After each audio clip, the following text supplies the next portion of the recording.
We continue the Desert Fathers translations of Helen Waddell with Book 18 of Contemplation. A brother went to the cell of the abbot Arsenius in Skeet, and looked through the window, and saw the old man as it were one flame.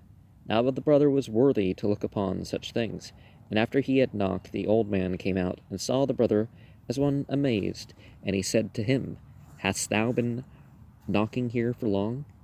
Hast thou seen aught? And he answered, No. And he talked with him, and sent him away.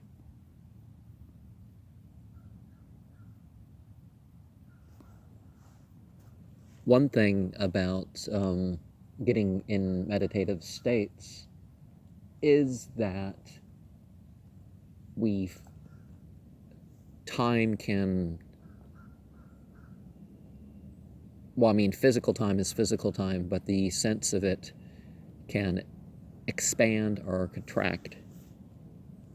12. The abbot Moses, who dwelt in Petra, was at one time sorely hurried by lust, and when he could no longer endure to hold himself in his cell, he set out to tell it to the abbot Isidore, and the old man asked him to go back again to his cell, but he did not consent, saying, I cannot, Father. And he took him and brought him into the house. And he said to him, Look at the sunset.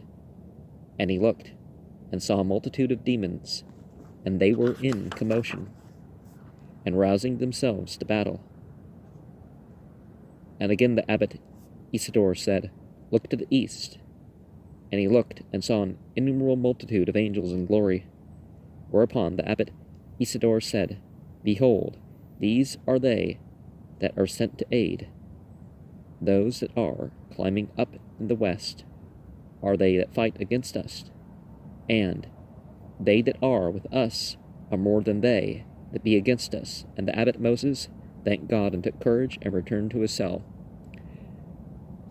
And we could say that this is a,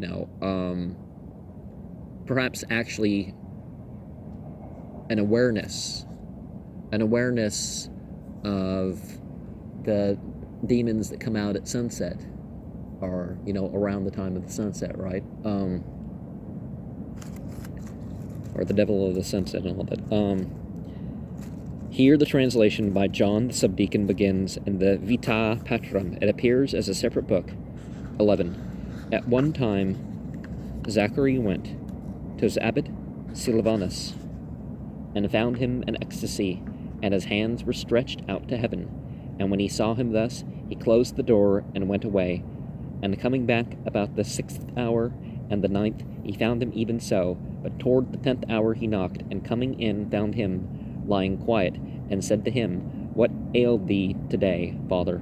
And he said, I was ill today, my son. But the young man held his feet, saying, I shall not let thee go until thou tell me what thou hast seen. The old man answered him, I was caught up into heaven, and saw the glory of God, and I stood there until now, and now am I sent away. And